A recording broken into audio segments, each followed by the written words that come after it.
We fought one across from me when this is your friend James, Jehovah Rapha in you, the Lord that healeth thee and you. Psalm 42:11. Why art thou cast down, O my soul, and why art thou disquieted within me? Hope thou in God, for I shall yet praise him who is the health of my countenance and my God. Why art thou cast down? This is a question, O my soul. Why art thou cast down? And so the question is why are you cast down? Why are you sad? Now this is interesting when it comes to divine healing and dealing with the kingdom of heaven. It's like, what are you sad for? Why are you cast down? What brought you to this position? What's going on? What has transpired that's caused you to be cast down? So we're talking, there's a question. It's not like, so it seems like these things this isn't supposed to be normal for humans and Christians. We don't have yin yang in Christianity. We don't have God and Satan working together and it has to be a perfect mix, because if it's a perfect mix, then I guarantee you heaven's still going to have sickness, infirmity, disease, and poverty, want, lack, the curse. But the Bible says specifically in the Bible in Revelation, there will be no more curse near the end. So why art thou cast down? Oh my soul. So this deals with, the soul in the Old Testament. They weren't aware of the spirit pretty much, but the soul, the mankind. You have the mind, the will, the emotions, the soul, anything. So back then they weren't, like I'm saying, they didn't know much about the spirit, but it is used in there too. But even for the soul, the mind, and the will, why are you depressed? Why are you sad? Because deep down you got the Holy Spirit of God. You're happy if you get with him. But even the mind, why is the mind cast down? Why are the emotions down? Why is the emotions, the will, why is the spirit of the man? Why are you sad? Soul, he's talking to himself, so you can talk to yourself and find out what's going on. The Bible says speaking to yourselves in psalms and hymns and spiritual songs, so you can speak to your soul, your mind, your will, your emotions, your body. You can speak to, because you have a spirit.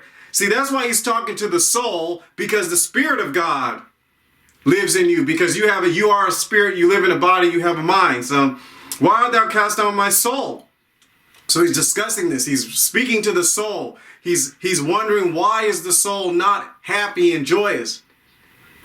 So you got the spirit, you got the soul. So he's asking his soul. So he's talking to the mind. So that means that there must be an issue. Why this is not normal for the mind to be down, cast down, pushed down, oppressed. And why art thou disquieted within me? Why art thou disquieted? There's no peace, there's no quiet. This is a question. Why is this going on? Why are we not happy? Why are we not enjoying life? Jesus came that we might have life and have more abundantly. So why are we disquieted? Why is everything not happy? Quiet, peace and quiet. Why are we not enjoying the peace and quiet? You're talking to the soul. So why art thou disquieted? Soul, why are you like the mind? Why are you thinking and going, disquieted, the wavy seas and stuff like that? Why is the mind racing? Why is the mind worrying? Why is the mind doing all sorts of stuff? Why is the soul not happy and at peace? Someone could be sitting perfectly still in the living room and their mind can just be all over the place. So why is this state like this? Hope thou in God. So first of all, why art thou disquieted? So we say, why art thou cast down on my soul? Why art thou disquieted within me? So this means this is not supposed to be the normal functioning of humanity as created by God. And before the curse, there was nothing like this. Hope thou in God. It means hope. This is telling us what we're supposed to do. We can on purpose hope in God. Hope thou in God. So that means you can turn and say, hope is a confident expectation. Hope thou in God. Turn your attention to God. Put your hope in God.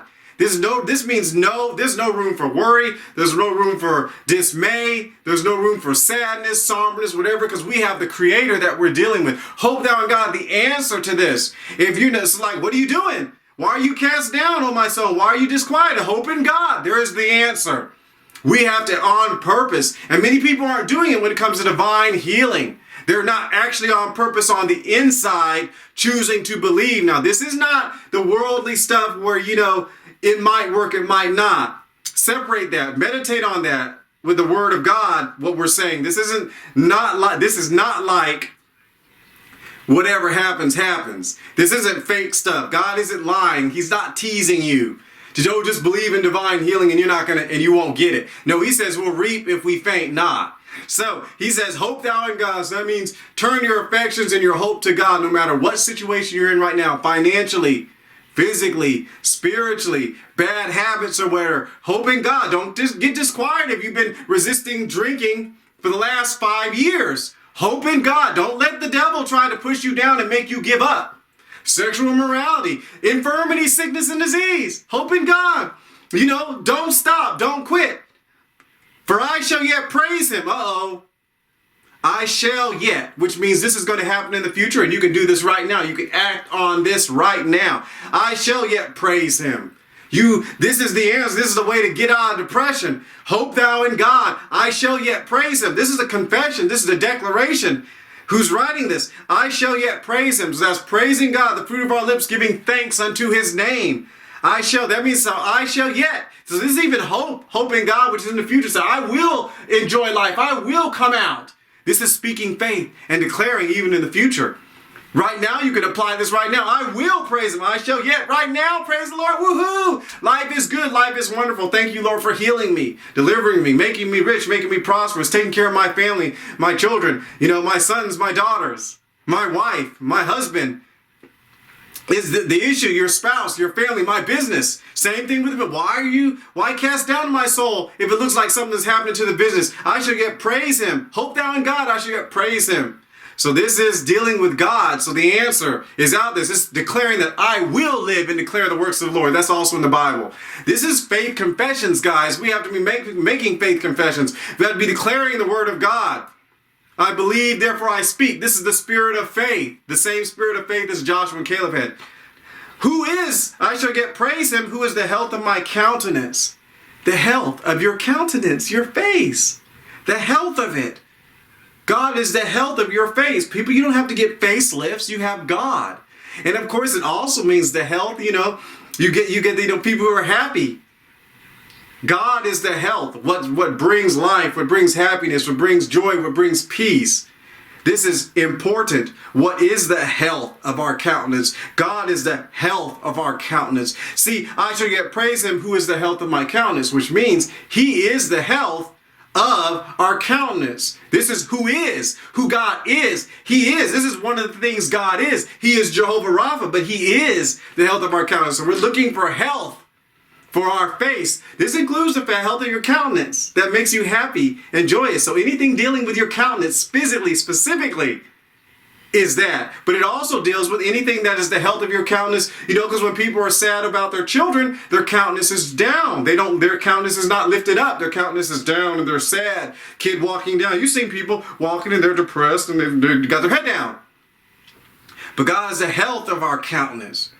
And my God. So that means our God, our source. God is our source. That's what God means. It means source. My God. So that means we can trust in this God of heaven, the Almighty God. He is our God. He is our source. Jesus said you can't serve God and mammon. So God is our God. Not money is not money is our God. Not somebody else is our God. Not socialism is our God. Not, whatever. Not the Mother Earth. Not the sun. Not the moon. Not the stars. Not the universe. I shall yet praise him, for he is the health of my countenance and my God. The universe, Mother Earth, all that stuff that people came up with, the sun, the moon, the stars, they ain't the health of your countenance. They don't give you health. This is the difference between God and any other religion, any other deity. The God of Christianity, the God and Father of our Lord Jesus Christ, he brings health on purpose. And that's his job for everybody, not some and select few. So he is our God, he is our source, and he is the answer to everything that we have. So he is the health of my countenance and my God. So Psalm 42:11, why art thou cast down, O my soul, and why art thou disquieted within me? Hope thou in God, for I shall yet praise him who is the health of my countenance and my God. Then will be.